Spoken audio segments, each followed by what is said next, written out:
Good afternoon, everyone. Welcome to today's webinar, Advancing Direct Support Professional Careers. Start here, go anywhere. Next slide, please. My name is Sarah Loazo. I am a subject matter expert on career pathways with the Lead Center and part of National Disability Institute. And I will also be your facilitator for today. Next slide, please. We want to ensure that everyone today can fully participate in our webinar. So I just want to take a few moments to share some captioning and housekeeping tips. Today's webinar is live captioned, and the captions appear below the slide deck.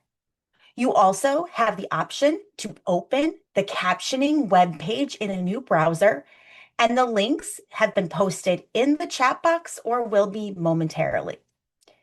Once captioning windows open on your own system, you can adjust the background color, the text color, and the fonts using the drop-down menus at the top of the browser window.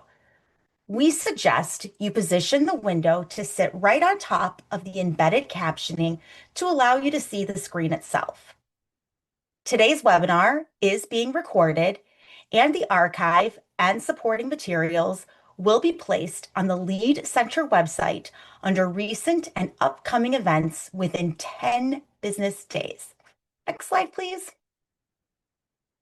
We love questions, and I highly encourage you to ask any that you may have about any of the content that's being covered today. At any point, you can click the Q&A button that's located on the webinar's menu bar. And this will bring up a Q&A panel or a window into which you can type any of your questions for our presenters. We will hold time for questions and answers toward the end of today's presentation.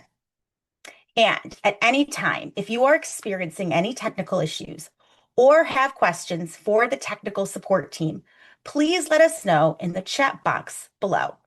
Next slide, please. The Lead Center is funded through the U.S. Department of Labor's Office of Disability Employment Policy. And I would like to thank them today for their leadership and support to make today's webinar happen. The Office of Disability Employment Policy, also known as ODEP, is a sub-cabinet level agency within the U.S. Department of Labor. ODEP is the only non-regulatory federal agency that promotes policies and coordinates with employers and all levels of government to increase workplace success for people with disabilities. Next slide, please.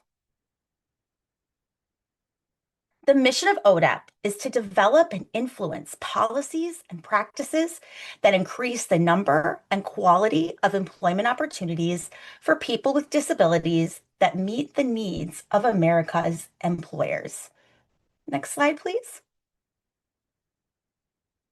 And with that said, it is now my distinct pleasure to introduce to you Assistant Secretary for Disability Employment Policy, Julie Hawker. And we are thrilled and honored to have her here today to provide our opening remarks. Assistant Secretary Hawker has an impressive record of leadership in disability policy, workforce development, and public-private collaboration to increase the community participation, including competitive integrated employment of Americans with disabilities. From 2018 to 2021, she served as U.S. Commissioner on Disabilities at the Department of Health and Human Services. In that role, she led the Administration on Disabilities, directing national policy and programs for independent living, intellectual and developmental disabilities, assistive technology, and traumatic brain injuries. As commissioner, she launched the National Disability Employment Technical Assistance Center and created the first federal prize competition to drive innovation in talent pipeline programs for workers with disabilities. She also worked with the Rehabilitation Services Administration to establish the Pathways to Partnership program. This demonstration project enabled states to align independent living, special education, and vocational rehabilitation systems, streamlining transition planning for youth as they prepare to move from high school into higher education, job training, and work. In the private sector, Assistant Secretary Hawker built her career as an innovator and leader. She managed global investment and risk management teams at Vanguard and later served as Director of Public Health at Guidehouse, where she became nationally recognized for advancing innovation at the state and federal levels for rare diseases and disability policy innovation. She worked with members of Congress on legislation that strengthened ABLE accounts for Americans with disabilities and created clear pathways to economic self-sufficiency. She also facilitated national leadership training for state vocational rehabilitation and developmental disabilities directors, self-advocates, and families, equipping leaders with the tools to drive innovation, accountability, and results in their programs and communities. She has earned her bachelor's degree from St. Mary's College of Maryland and her MBA from the University of North Carolina at Chapel Hill. Assistant Secretary Hawker has been a longtime champion of the dignity of work and the value that every American with a disability brings to their families and communities. Please welcome me in joining her. Thank you, Assistant Secretary Hawker. Well, thank you, Sarah, and good afternoon to all of you all across the country. I am delighted and honored to join with you today on behalf of the Office of Disability Employment Policy. I am thrilled that I recently joined the ODEP team that has already earned a reputation for excellence in achieving results for Americans with disabilities. I personally bring to this role my conviction and a focus on clarity and measurable results. President Trump and Secretary Chavez DeRemer have made clear that they are committed to unleashing the full potential of the American workforce, a vision that the administration has laid out in America's Talent Strategy, equipping American workers for the golden age. This talent strategy shares a bold vision and concrete ideas. It lays out 5 key strategic pillars for transforming the federal government's approach to workforce development. I want to highlight today just one of those pillars, which is focused on worker mobility. It is particularly relevant to our topic today. The worker mobility pillar calls to bring more Americans into the labor force by identifying the skills and the credentials needed for in-demand jobs, then providing the supports for people needed to gain those skills and credentials so that they succeed every day in those roles. This is precisely how we advance careers for direct service professionals, or DSPs. Every day across our nation, DSPs are changing lives. They help people with disabilities to build skills in independent living, community participation, and competitive integrated employment. DSPs are essential to the American workforce and to a thriving economy in which everyone has the opportunity to work hard, achieve financial stability, and pursue their dreams. Understanding that employment is the backbone of community living and understanding that DSPs are at the heart of successful employment for Americans with disabilities, that's what brings us here today. There is a critical shortage of DSPs all across our nation. According to a report by the Bureau of Labor Statistics last year, jobs in direct care work, which include people who provide community-based care, including DSPs, are estimated to grow by 26% by 2033. That far outpaces the 4% job growth projected for the nation overall. In today's webinar, we'll explore some creative ideas for filling those much-needed jobs. We'll talk about workable solutions to the challenges of recruiting and retaining qualified DSPs. We'll show you how the DSP Career Exploration infographic, which is a brand new resource from the Lead Center that workforce professionals can use to help job seekers envision the multiple career paths and opportunities for advancement available to all of them through DSP work. Before I conclude, I also want to give a special thanks to our panelists from Georgia and New Jersey for sharing with us today the innovative work that they are doing in their states to incentivize and support DSP workers. I want to thank the Lead Center for hosting this webinar and for each of you being here today. Back to you, Sarah. Thank you so much, Assistant Secretary Hawker. We can move to the next slide, please. Today we have a full set of panel presenters, Leah Kadina Igdalski, who is part of the Lead Center as a subject matter expert and is with Social Policy Research Associates. She will be presenting along with Chris Palmer, also a Lead Center subject matter expert with Social Policy Research Associates. We are also joined today by guest presenters, Dr. Carol Britton Laws of the University of Georgia's Institute on Human Development and Disabilities, and Jack Teeters with the New Jersey Department of Human Services. Next slide, please.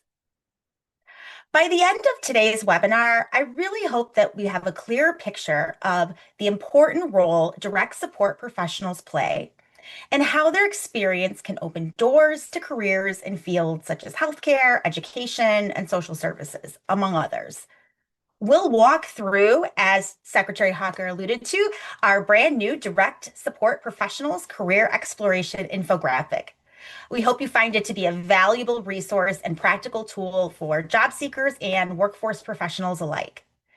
In addition, you'll hear from our guest presenters, Dr. Carol Britton Laws and Jack Teeters, who will share their expertise and field experience on what it takes to launch and sustain successful direct support professional initiatives, including registered apprenticeship programs being used to strengthen and expand the DSP workforce. And with all of that said, let's get started. It is my pleasure to now introduce to you Leah Kadina Igdalski and Chris Palmer, subject matter experts with the Lead Center with Social Policy Research Associates. Leah, Chris, the floor is yours. Thank you, Sarah. Next slide, please. There we are. Next slide. Thank you. So I'm going to start with some level setting. Many of you know what a direct support professional is, but we'll review. They are essential workers who support people with disabilities to live independent lives and live independently. They help people navigate work or college, manage daily tasks, often serving as coaches, mentors, coordinators. By way of example, if you look here on the slide in the photograph to the left, these are people that have worked with Lead Center before in helping us learn about DSPs. The person on the picture on the left, Russell, is a communications and strategic partnerships manager, and he has a disability. Next to him is Alethea, who is a DSP, and she supports Russell to be able to work, to get ready in the morning before work, to make sure his assistive technologies are set up and ready. So that's just one example. There are many different kinds of tasks and other things DSPs do, but the general umbrella description is that they help people with disabilities live independent lives. They can work in many different settings, from people's homes to group homes to a nursing home to assisted living, in school sites or on site at the place of employment. Next slide. So DSPs are part of an umbrella of direct care workers, but they are distinct. They have overlapping responsibilities that home health aide may have, or a certified nursing assistant and other types of direct care workers. But the important distinction to keep in mind is that they specifically support people with disabilities to be independent, to work, to go to school, or to be part of their broader community. Next slide. So this is, as the Assistant Secretary said, there is a growing demand for direct care workers and direct support professionals. In fact, it's the fastest growing occupation in the country. So, and especially in the in-home and community settings part, that's the fastest growing segment of the occupation. Next slide, please. So what is getting in the way? Why can't we meet the demand here for this, for DSPs? One thing is that DSP labor is undervalued. Some people or job seekers may see DSP work as something that doesn't have growth, that there isn't growth potential, that there's not a career ladder, which we'll be talking more about, that you'll see there are many ladders. Low compensation, low wages is another deterrent for DSP work. For the same skills, they can actually often find higher waged entry-level jobs. And it's hard work. Another piece of this unlocking barriers is the lack of career path clarity. So workers and people, and really the public at large, sometimes even in our own workforce system, may not have the full knowledge about DSPs as a profession and where it can lead. Next slide. So states and employers are taking action across the country. We'll hear from two fantastic speakers today to talk about what their states are doing. I'll mention a couple other things, actions that are being taken across the country. So expanding the DSP apprenticeship is one strategy that attracts new recruits, that allow DSPs to earn a wage while they're getting training and building their new skills. And just as importantly, they help workers gain the confidence as they move through what can be a steep learning curve for people new to the field. Apprenticeship is also being used to support current workers and upskill current workers. So training, it not only improves the quality of support, obviously, given to people with disabilities, but it is also being shown to increase job satisfaction and improve retention. So and then the DSPs are also, states are also developing DSP career pathways, and so that it's not a dead-end job, that there are many other places to go, that DSPs can be a launching point to careers in industries like healthcare, education, and several others. And informing workers is what we're finding, that informing workers and job seekers about a DSP job and the career ladders from that is really a way to attract and retain workers. So to illustrate this, Leah is going to introduce us to this fantastic new DSP infographic that highlights the many possible career paths that are available. So next slide. Welcome, Leah. Thank you so much, Chris. So we set out to create a resource that could be useful for the various entities that interact with job seekers who might be interested in DSP careers. So we thought about states, organizations, and employers who all have an interest in supporting the recruitment of DSPs, workforce awareness, and career advancement for direct support professionals. So our hope is that this tool will enable state and local workforce systems to build interest in the field, clarify those career progression opportunities that Chris referenced, and to improve the coordination between our workforce development, education, and human services systems. So I can imagine that some folks might be starting to explore the tool for themselves using the link in the chat, which is great. So I'm going to provide a few insights into what's contained in this tool and how you might use it in your own context. First, you'll see that the DSP role is in the center of this infographic, which has 4 quadrants: education, clinical healthcare, employment and rehabilitation support, and community and social services.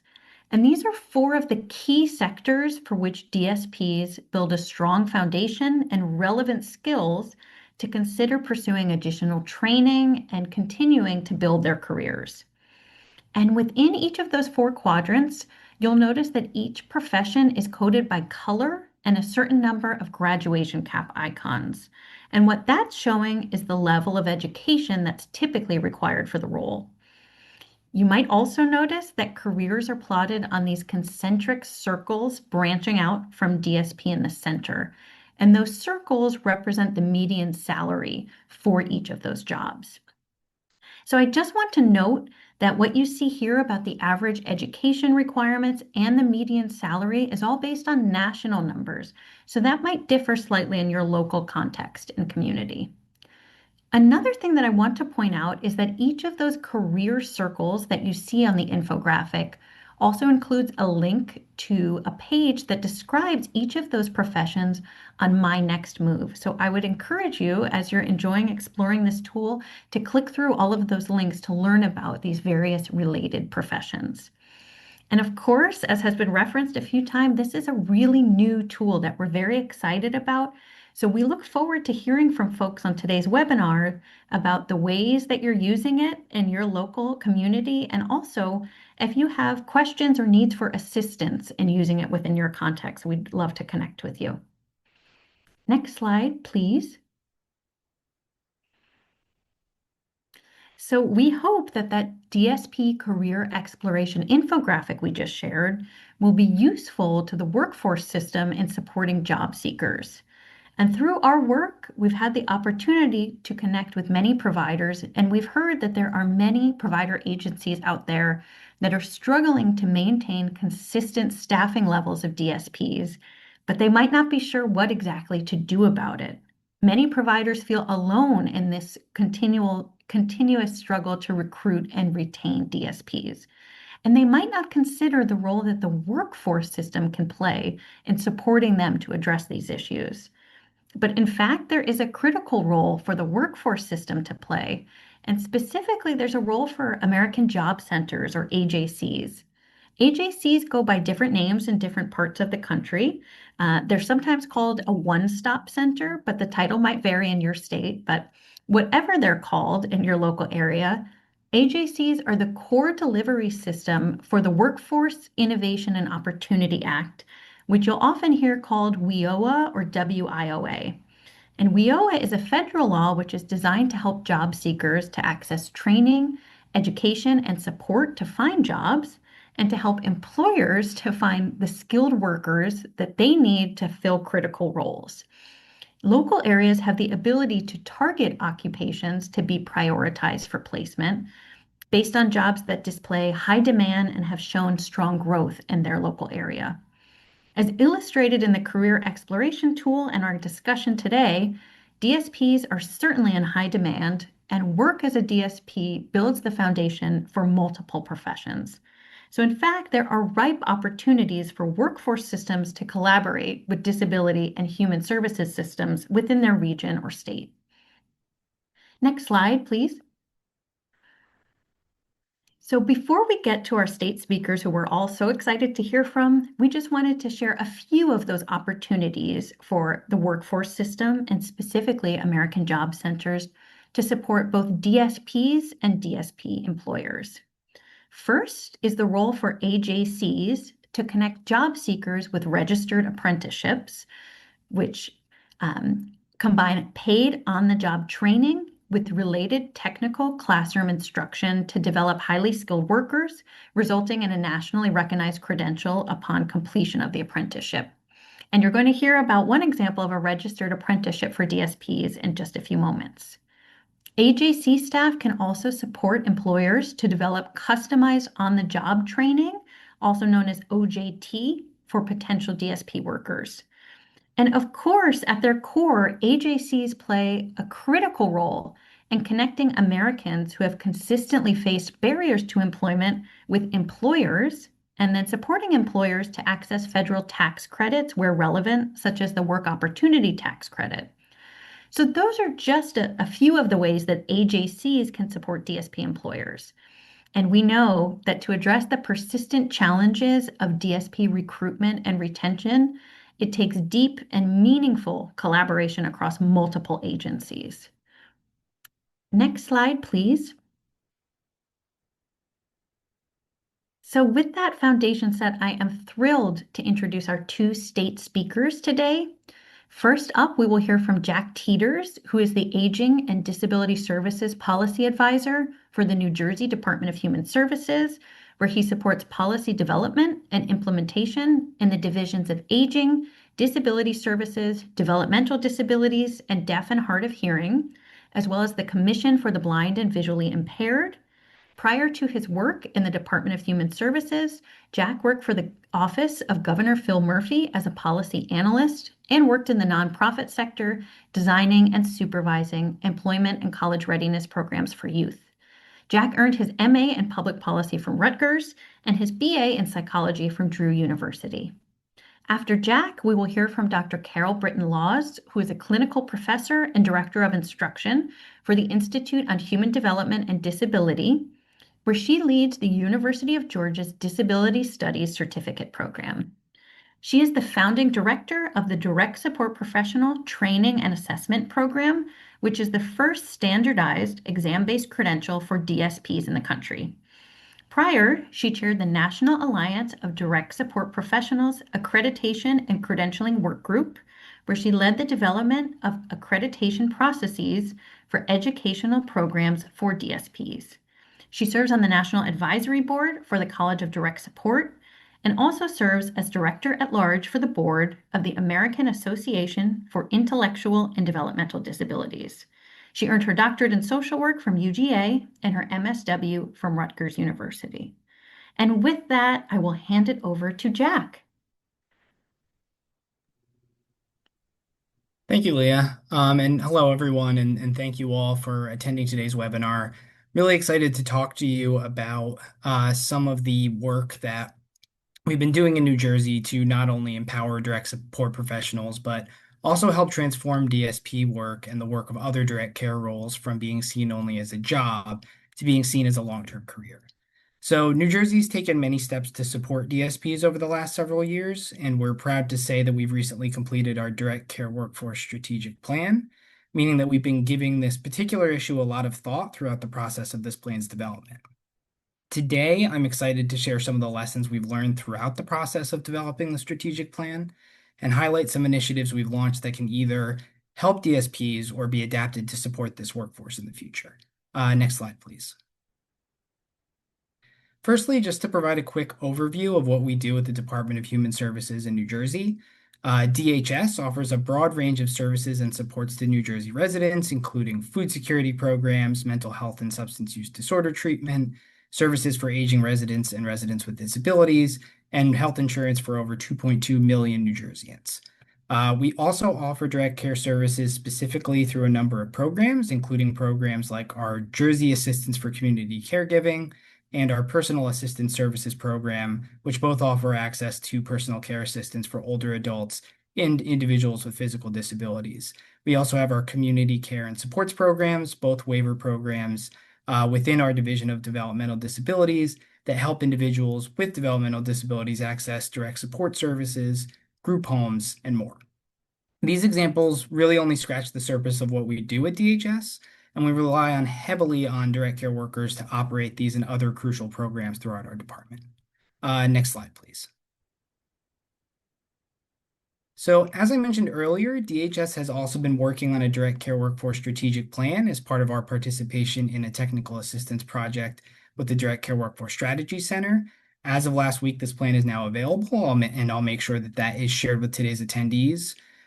This project really helped us as a state catalog our different efforts to support direct care workers and chart a course for how we can improve those initiatives and create new ones moving forward.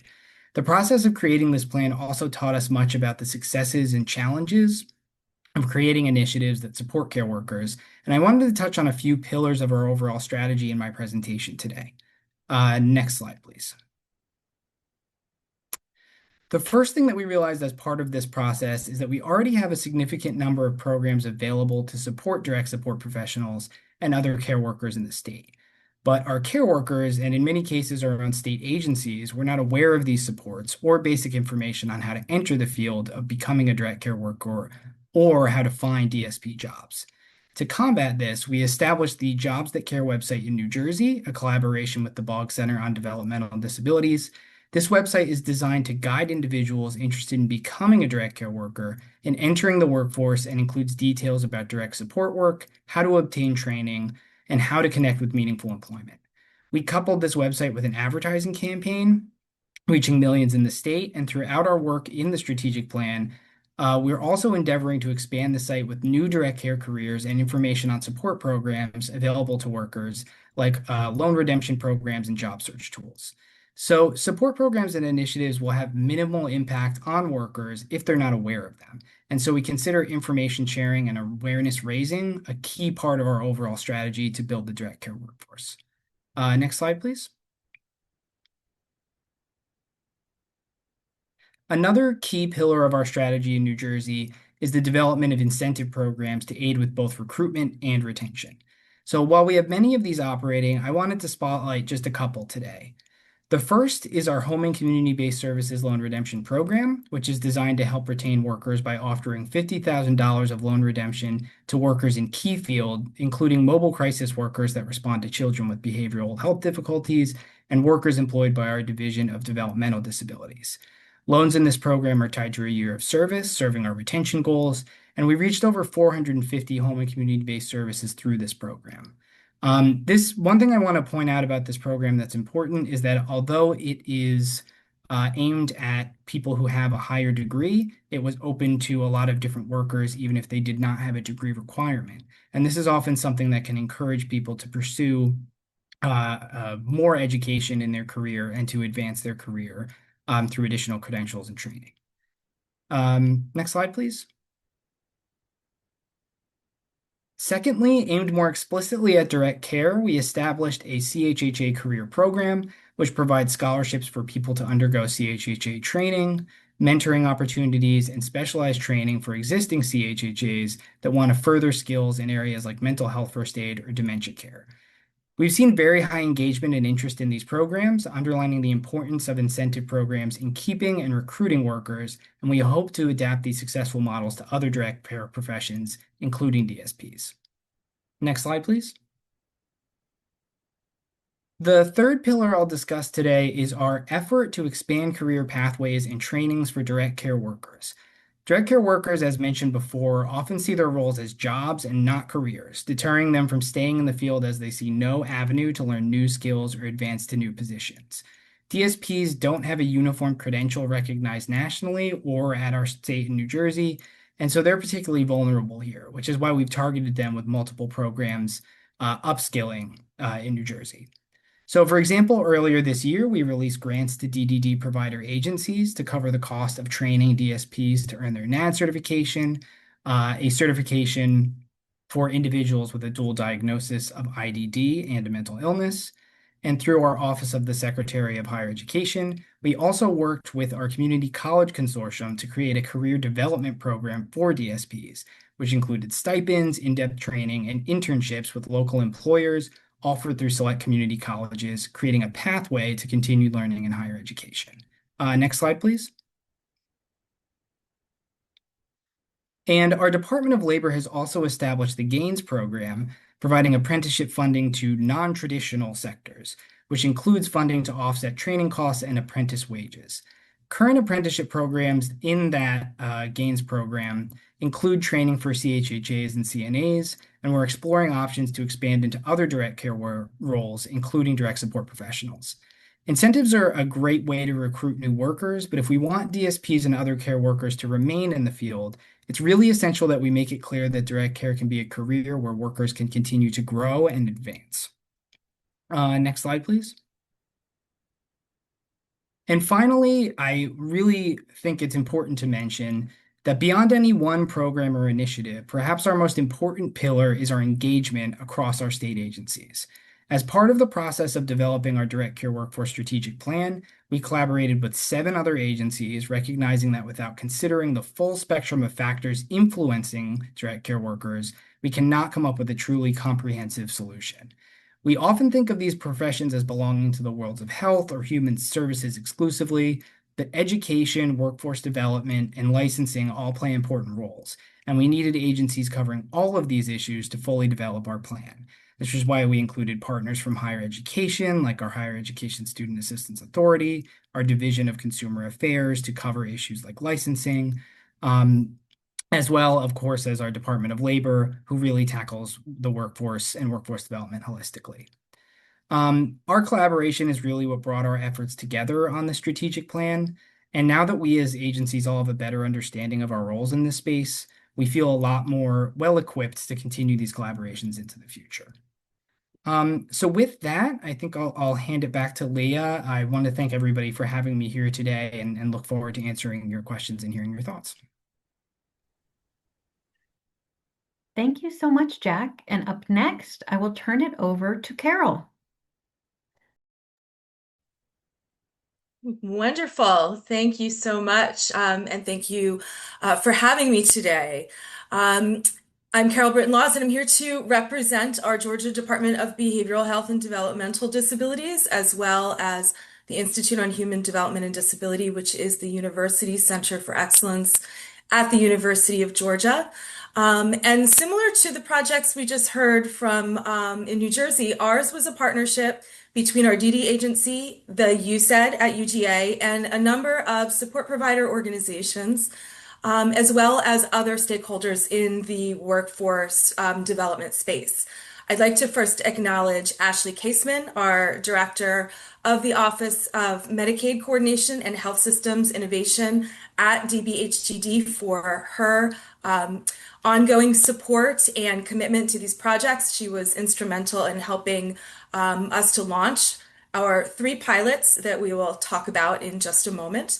And I'd also like to point out that the work that we started in Georgia on these 3 pilots that you'll hear about really started back in 2022. So we spent a number of years in a study committee that was informed by a Senate resolution to examine the issues that existed within our direct support workforce and to come up with solutions that were specific to home and community-based services for adults with intellectual disabilities.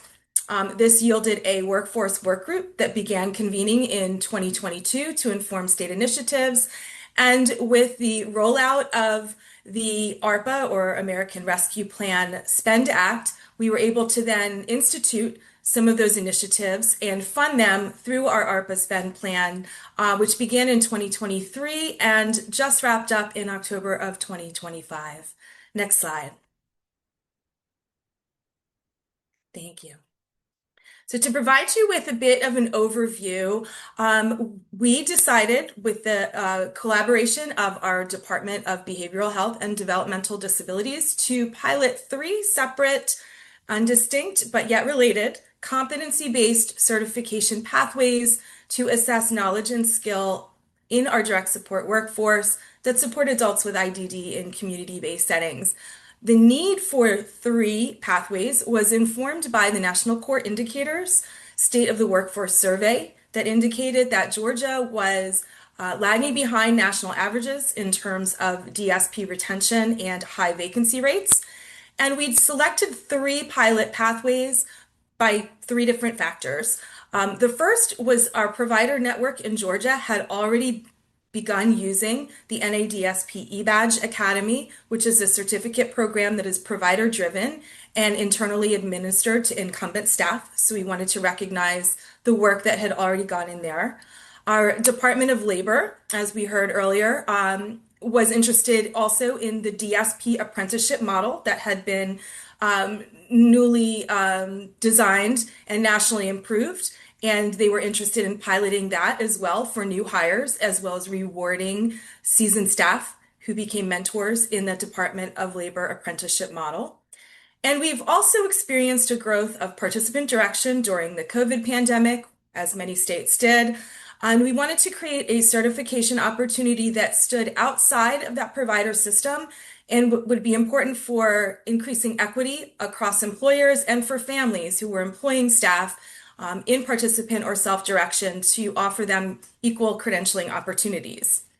We did a crosswalk comparing the identified competencies that were needed for direct support professionals at the entry, emerging, and advanced levels of DSP work across all three pilots. And we looked at curricula through the College of Direct Support, which is a product of Elsevier and Direct course, and the Relias platforms to identify curriculum and content that were able to be tiered to meet these competency bases. So for each of our pathways, we landed at about 50 hours of competency-based online instruction to achieve a direct support professional entry-level credential or higher. All of our credentials were also based on the Center for Medicaid and Medicare Services, CMS, core competencies for direct support workers. Next slide.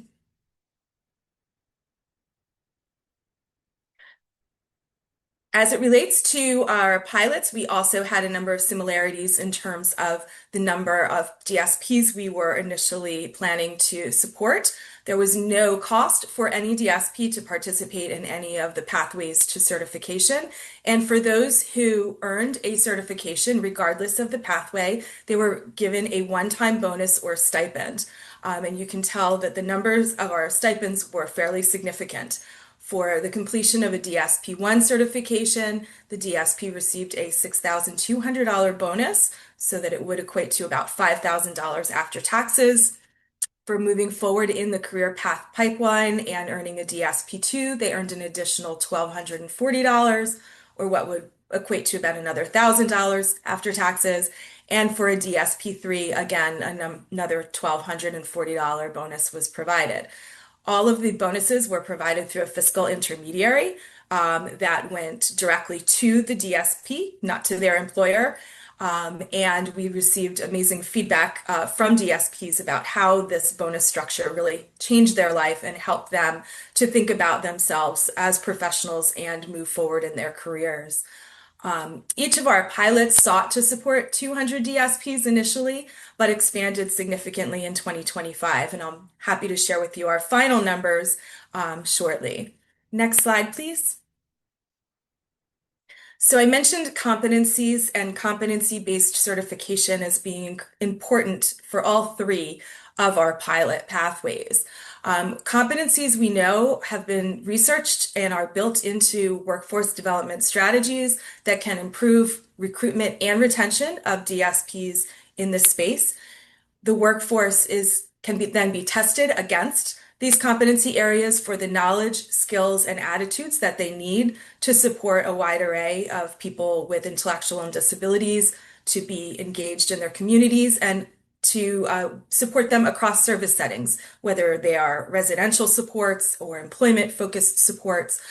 We recognize that DSPs are interdisciplinary professionals. They are teachers, they are coaches, they are often administrators of medication, they are job supports. So just as we saw in the infographic that was shared earlier, the career of being a direct support professional can prepare you to move into multiple segments of health and human service work. Next slide. We used, for all three pilots, the Center for Medicaid Services Direct Service Worker Core Competency Set. And this competency set is a national framework that was used and developed in 2014, was recently revalidated in 2019 to standardize skills for workers in long-term care, for them to focus on person-centered support, health, safety, communication, and professionalism that could help us to guide training and promote quality care to vulnerable populations, like people with intellectual and developmental disabilities. The CMS competencies are needed at each level, and that research was identified by the Institute on Community Integration at the University of Minnesota and was shared with us and other states who are interested in building the direct support professional career pathways through their Workforce Solutions Credentialing and Career Ladders Toolkit. And so we used this toolkit to identify which of these specific competency areas are needed at the entry, emerging, and advanced levels of a direct support career path, and what the tenure and definitions needed to be at each level so that we knew as we move through these pilot pathways, they would be consistent across each level, regardless of pathway. So, for example, for a direct support professional at the entry level, they would require about 50 hours of online training in the areas of crisis prevention, safety, person-centered practices, and health and wellness, and perhaps some in some of the other of the 12 competency areas that you see on your screen as well. As an emerging professional, they may have been in their position for a year or 2 years. They may need additional training specific to the skills and areas of community living skills and supports, communication, community inclusion and networking, and professionalism and ethics. At the DSP3 level, they may require additional training of about 30 hours, and they may specify content specifically around empowerment and advocacy, evaluation and observation, cultural competence, and education training and self-development. Next slide, please. Now, what I'd like to point out is while there were a lot of similarities across all three of our pathways, our assessment methods were very different. We did create a direct support professional apprenticeship opportunity, which was led by a community service board provider organization in Georgia called River Edge Behavioral Health. And we were informed by this of this opportunity by registered apprenticeships that were created in Missouri and Arkansas, I believe. So having received some consultation on how to launch a direct support professional apprenticeship, our provider agencies who were interested in supporting employees to move through the DOL apprenticeship had to register with our state Department of Labor and DBHDD. They agreed to identify, train, and support a mentor for each apprentice who was brought into the DOL apprentice opportunity. They paid the apprentice a minimum of $10 per hour, although most did opt to pay significantly more than that. They were able to earn credit for prior experience up to 1,000 hours. So if a new hire or a DSP had come from a prior employer or had worked in the organization for a significant amount of time, but not maybe enough time to be considered a seasoned employee, they could get credit up to 1,000 hours for that experience. And mentors were given a stipend of $2,000 when the apprentice completed the program in order to incentivize them to become an apprentice and support their mentee. Each apprentice completed 159 virtual training hours through a platform called Relias, was assigned a mentor who helped them apply the learning on the job, and then document their skills in order to sign off using a competency-based checklist that the mentor would document where they observed the skill on the job, which was then signed off by the apprentice as well. And the skill statements on this checklist reflected the CMS direct support workforce competency areas. Next slide, please. The second pathway that we piloted was led by United Cerebral Palsy of Georgia, and it's the National Alliance of Direct Support Professionals eBadge Academy. Through the eBadge Academy, direct support professionals who are incumbent workers are commit to 50 hours of online training, which could have been through the Relias platform or the College of Direct Support. And they submit testimonials or work samples to NADSP to determine that their knowledge and values and skills are indeed sufficient to be recognized with an eBadge. Training is provided by NADSP's accredited programs, and the electronic badges that are earned are for hours of education. So in this case, 50 hours, the time spent in the curriculum and the competency area that focuses on those knowledge, skills, and values. The testimonials are evaluated by NADSP trained reviewers to determine if the testimonial or the statement, which could be written or recorded, is sufficient to provide an example of the skill and the NADSP Code of Ethics that is reflected within that work sample. To earn a DSP-1, 15 e-badges must be earned. This includes the Code of Ethics e-badge, 50 hours of training badge, and at least one from 4 entry-level competency areas. These employers who support their staff to move through the NADSP e-badge Academy subscribe to a platform called Web Courseworks, where the electronic e-badges are stored and the DSP will be provided with an electronic transcript. Next slide, please.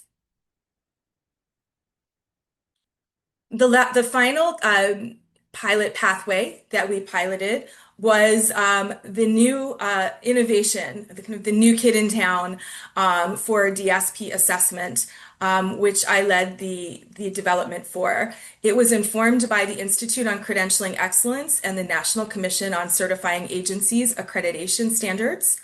It was a credentialing program that was informed by the need for credentialing programs to help advance education and workforce skills, to be able to effectively measure competence, knowledge, skills, and attitudes with fidelity across service settings, to protect the public so that the public has confidence that harm will be prevented and staff are qualified for the job prior to hire, to allow for professional development, to assess the validity and the reliability of the skills that the person has, and for goodness of fit prior to hire.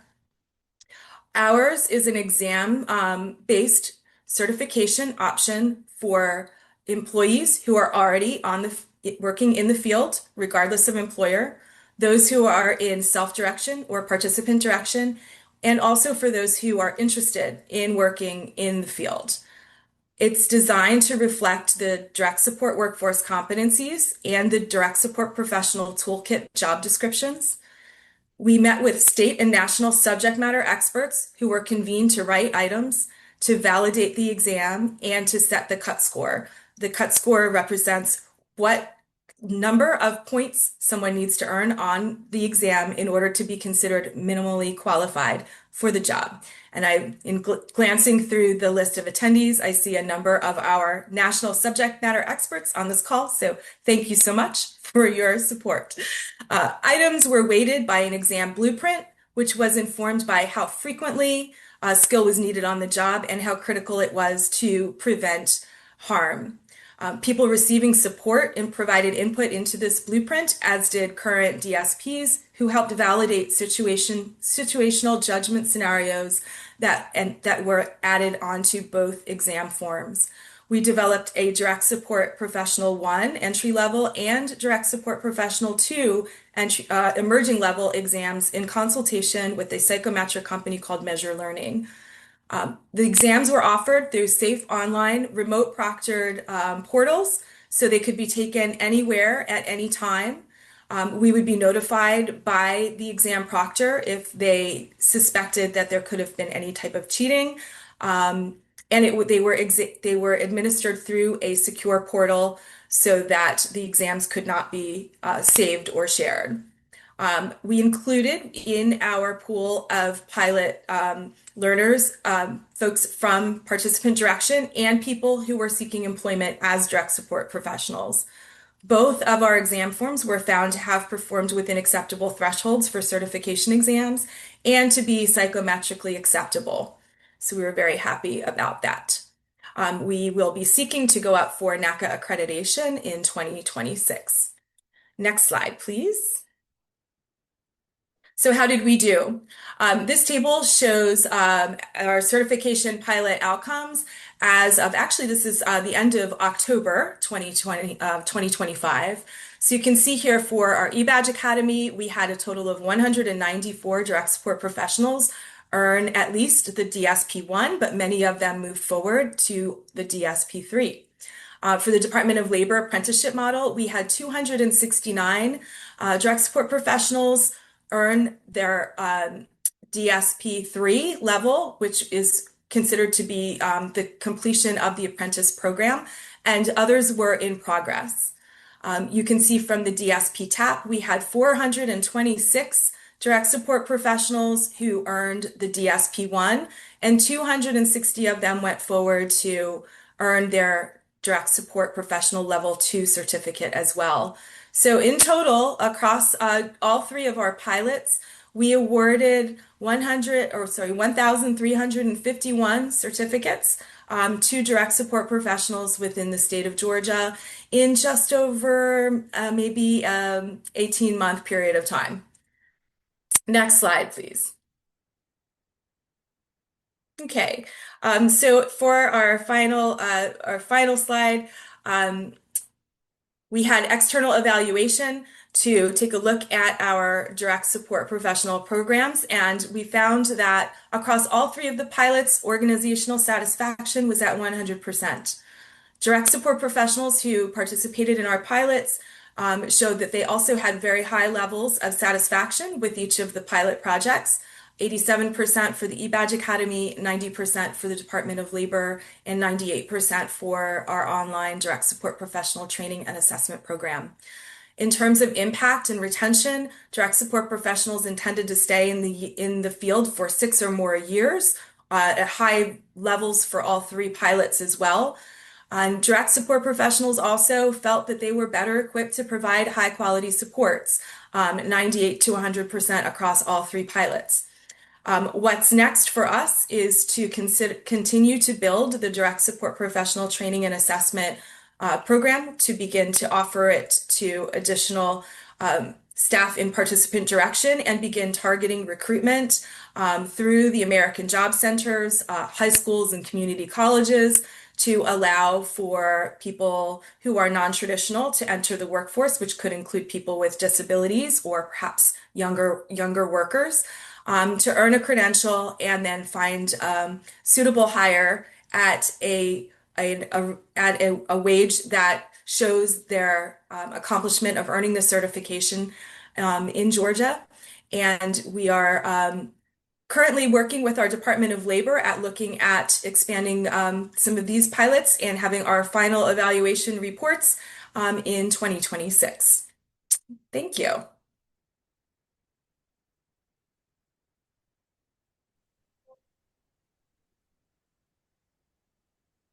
Thank you so much, Dr. Britton Laws, and thank you so much to Jack.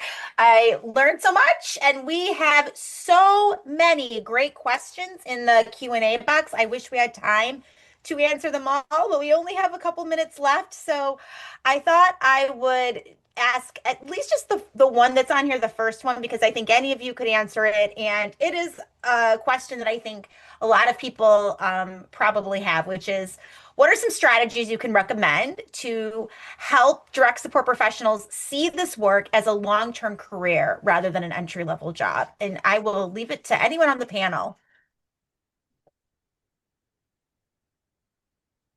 One of the strategies that our provider partners have used is making sure that as you are recruiting direct support professionals, to incorporate competency-based training into the training from the point of hire. So while all of our states have mandated training that staff need to have in order to work directly with people with disabilities, working competency-based training in from an early part in their career and pointing out that there are career levels within the organization that a DSP can advance into is really important so that when they start work, they recognize that there is indeed a pathway that they can stay within in order to continue to grow with the organization.